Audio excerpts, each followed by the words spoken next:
FM. I'm Abkafit Henley. And I'm Daniel Archer. And to discuss his comments, which are creating waves in some sections of the Jamaica Labour Party, and to also give his perspectives on some developments in the Jamaican Parliament. We are joined this morning by a former Prime Minister of Jamaica and the erstwhile leader of the JLP, Bruce Golding. Good morning to you, sir.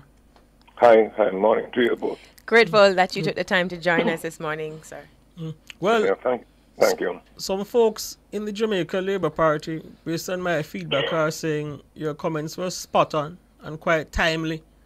Others are saying perhaps you went a bit too far and they weren't necessary in terms of to be entered in the public domain. Do you agree with the latter sentiment? If not, why? Well, I'm not sure what those sentiments are. I mean, I spoke. I expressed my views because I thought it was necessary. I thought it was my duty.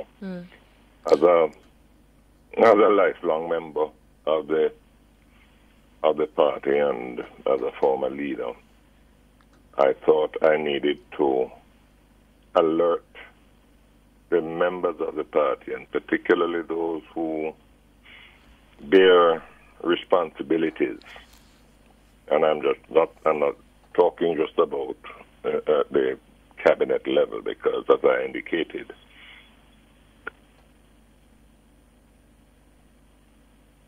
Sir? Hello. It appears we have lost touch with Mr. Golding. Just now attempting to get back. Attempting to again make contact with Mr. Golding. But as I said, Daniel, there are some people in the Labour Party who say that spot on. Comments by the former Prime Minister, absolutely spot on. And alluded to comments I made a bit earlier, last week, that they perceive that there are some members of the team who are doing the heavy lifting, yes, and keeping the administration afloat. And then there are others who are always being involved in controversy. And the feeling is that there's a time for a shake-up. Well, Mr. Golding is back with us. You were saying, sir? Yeah, well, I'm not sure at what point I got disconnected, but I genuinely felt that as a former leader of the party, I needed to speak to the party members, particularly those who have been asked to assume responsibilities in a wide range of positions. That they have an obligation. They have an obligation to ensure that they discharge their duties in a manner that will enhance the image and the performance of the party in government. And it is something that I felt I had to do. Right. But why? What led to your warning? What is it that triggered your desire to respond and feel the need to say so? I said it. I mean, I feel that the Prime Minister has been forced too often to be defending, explaining, reacting to issues that should not have arisen in the first place. There have been a number of episodes of malfeasance in the administration of government entities.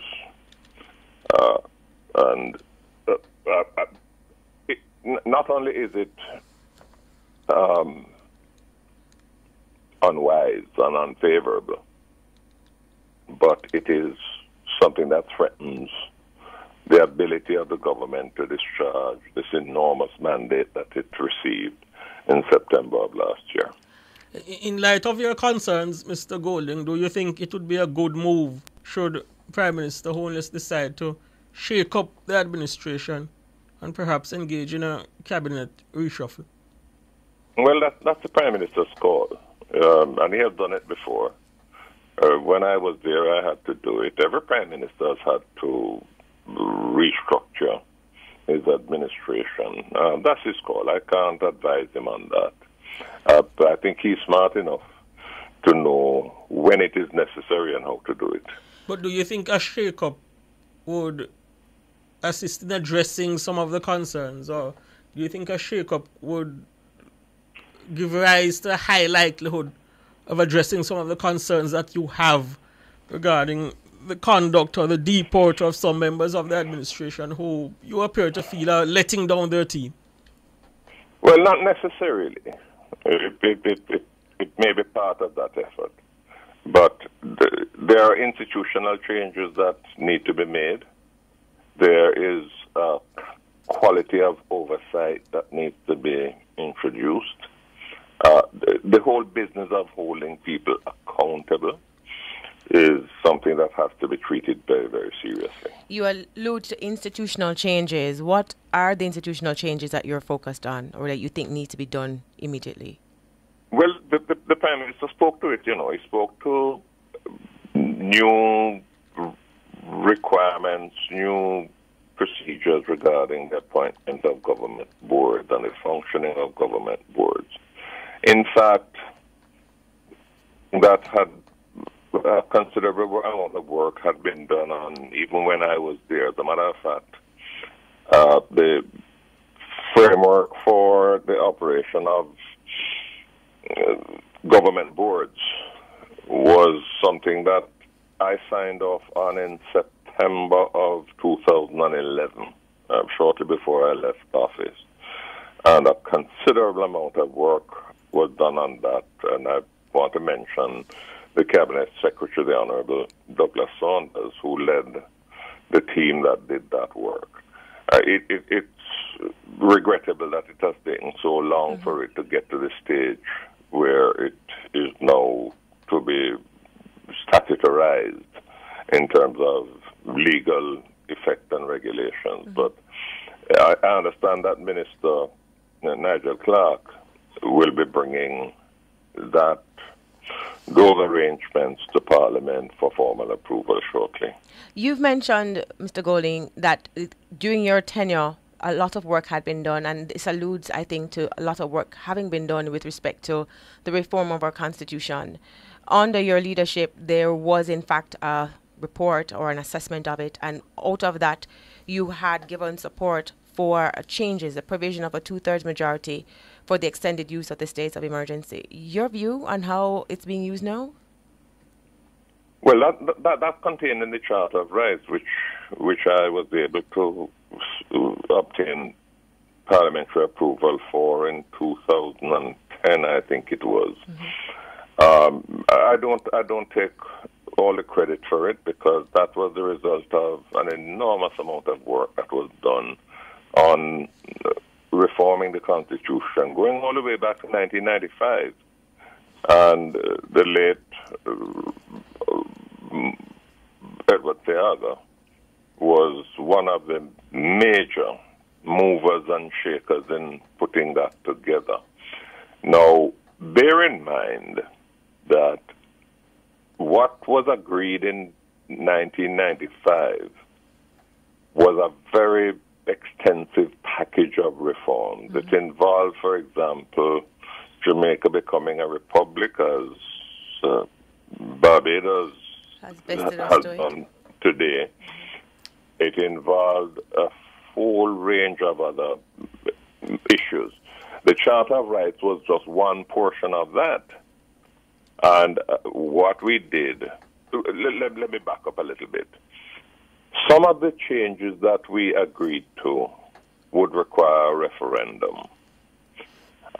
There are some of them that can be done with a 2/3 majority in Parliament. The Charter of Rights was one of the latter that we could have done with a 2/3 majority. There were some difficulties that we had, one of which was when I tried to bring a more fulsome package, I wanted to list out all of those that didn't require a referendum and move those forward with the intention that at an appropriate time we would hold a referendum for the others. The opposition PNP at the time took a position that they would not agree to that approach unless we were prepared to deal with the question of the removal of the Privy Council as our final court of appeal. Eventually, we were able to persuade them to at least allow us to move ahead with the Charter of Rights, because that was so important to securing the fundamental rights of people, and we did that. Mm-hmm. But there are a whole range of other matters. Now, the Prime Minister has indicated that a review is to be undertaken next year. I don't know what his thinking is. That would necessarily have to look at the outstanding package of issues on which we had agreed. What I do not know is whether or not some of what was agreed from as far back as 1995 are to be themselves reviewed to see whether or not there should be changes.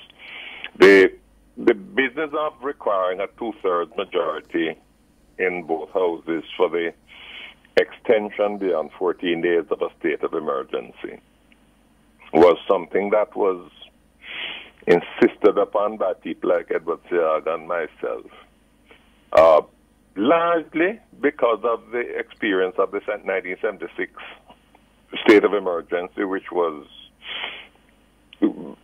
motivated by raw political considerations. Mm-hmm. How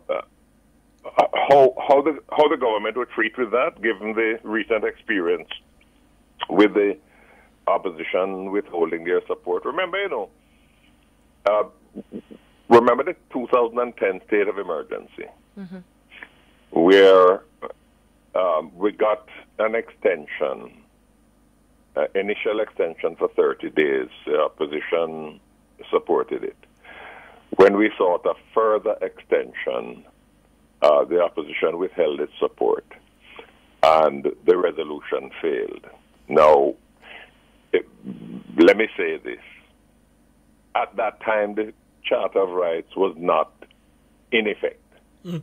And therefore, the government could have, with its own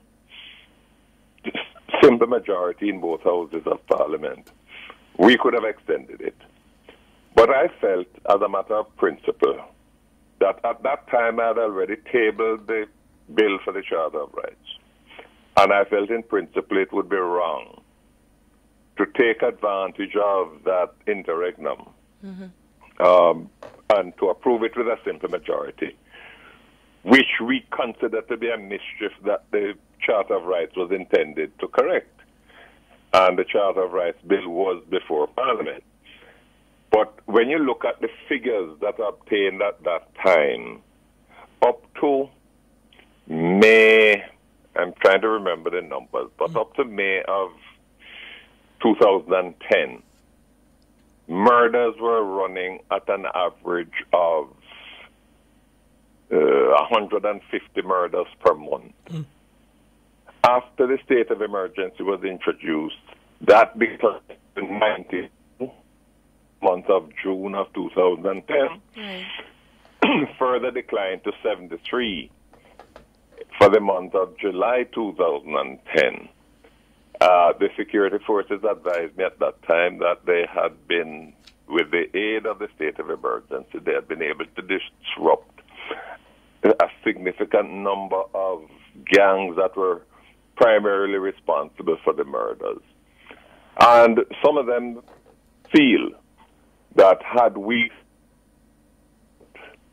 could really have made a lasting dent in the level of murders that were taking place in Jamaica. The opposition decided, when I took the bill to Parliament in July 20th of 2010, that they would not support it, and the state of emergency ended. Seems to me that we are almost back to that kind of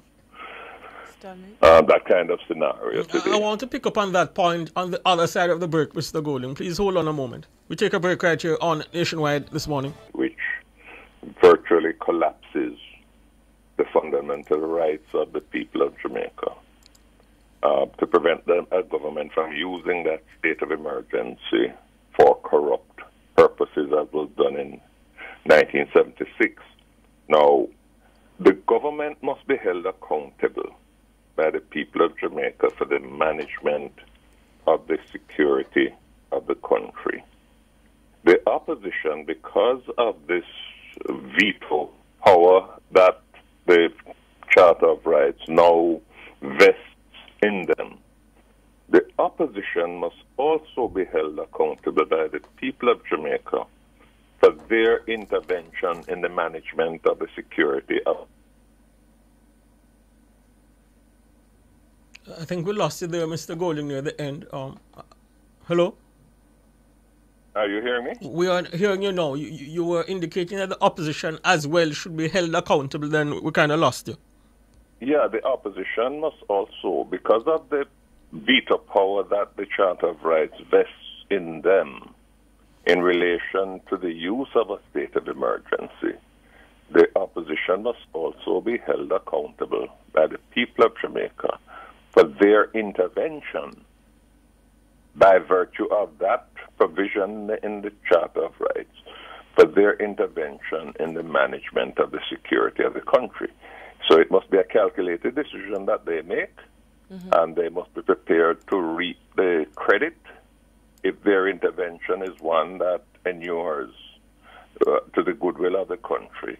But they must also be prepared to reap the consequences if it turns out that their intervention has adversely affected the management of the security of the country. And based on what you're picking up, do you think the opposition will suffer any political consequence by virtue of how they acted in the Senate or in the Parliament last week? Well, it's not possible for me to say. We'll have to see exactly how the people react.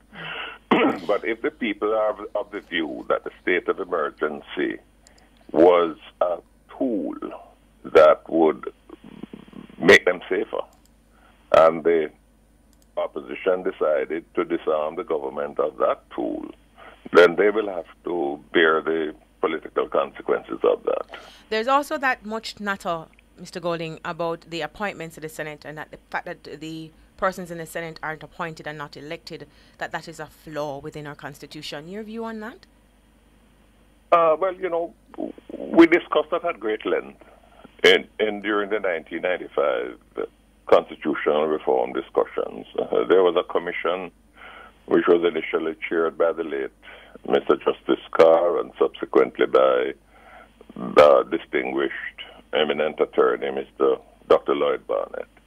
We discussed, and of course it came to a parliamentary committee on which I had the privilege of sitting, which went through it. We discussed it, and the view was that the Senate, as it is presently arranged and constituted, was useful. It provided two things. One is that it gave the administration, the Prime Minister in particular, some latitude in terms of shaping his government, because the people who are elected to Parliament do not necessarily possess all the skill sets that are needed in terms of forming an administration. That is one. But secondly, and perhaps more importantly, it provided an opportunity for people who were not trenchers, and by that I mean were not people who were sort of involved in the political hustings. It enabled them to be part of the legislature and to bring an approach bereft of the direct sort of political engagement, partisan engagement, and to bring a capacity to review what the lower house had decided. Right. So we discussed that, and we determined that it should be retained. What we did do was that we recommended that the number of senators ought to be increased, and in that increase, we had recommended that it should also include, I'm trying to remember the number, I think it may have been 3 senators who were not appointed on the recommendation of either the Prime Minister or the Leader of the Opposition, but were appointed by the Governor General in his own discretion to give some space for persons who were neither PNP nor JLP, no? Yes. Persons who were able to bring up a sort of completely independent perspective to the deliberations. But That is part of the package of agreement that still after, what is it now? It's 1995 to now. That's 26 years. That's part of the package of agreement that is still to be implemented, no? Indeed. But before you go, Mr. Golding, I'd invited you here because one of the things you had said in your address at NCU, you spoke about the moral decay in the society as a root of the country's crime, alluding to the fact that politics took over the values and attitudes move earlier in the 90s.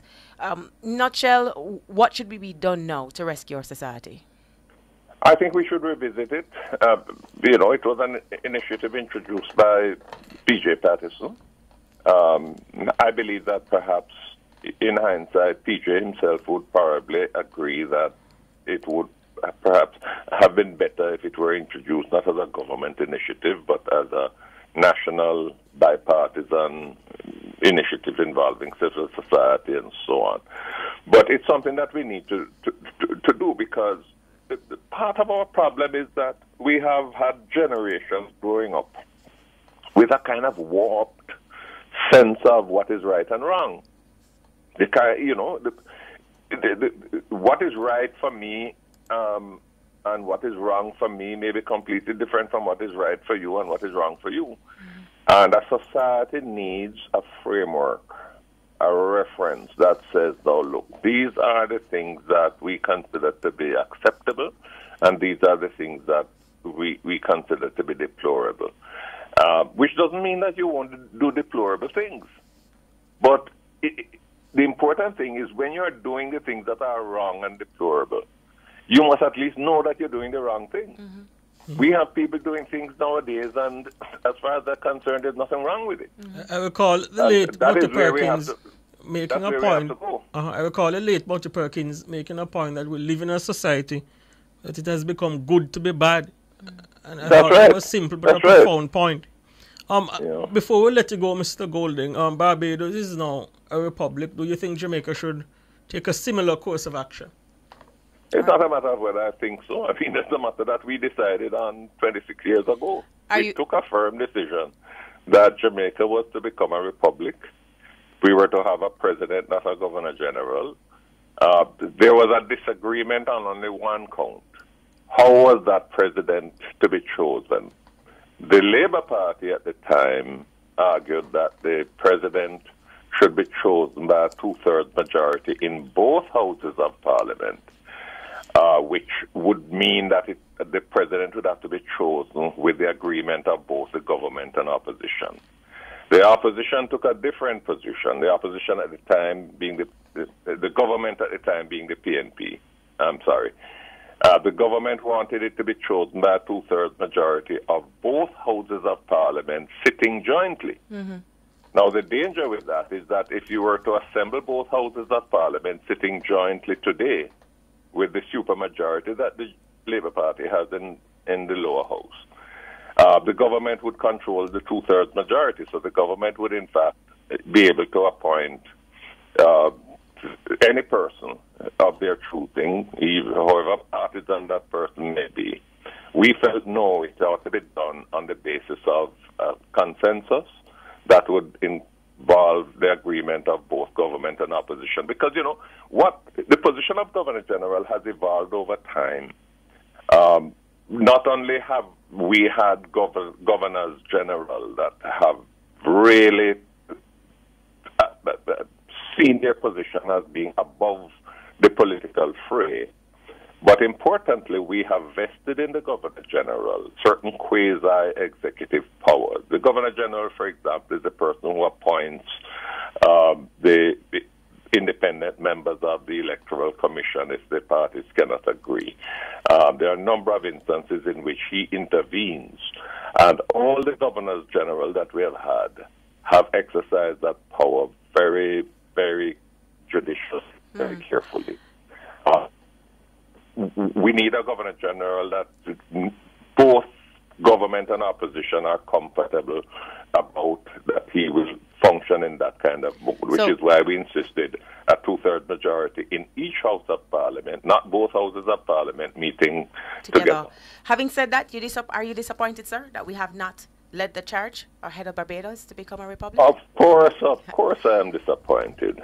Of course I am disappointed. I agree with you on that one of the things that I hope that this new initiative that the Prime Minister announced will do is to try and say, now, can we agree to move ahead with those matters on which we have agreed a referendum is not necessary? We can do it with a 2/3 majority in Parliament.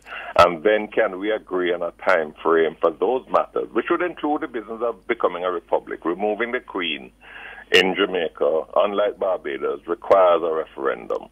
In Barbados, it only requires 2/3 majority in Parliament. But I would hope that they would agree on a structure for moving forward.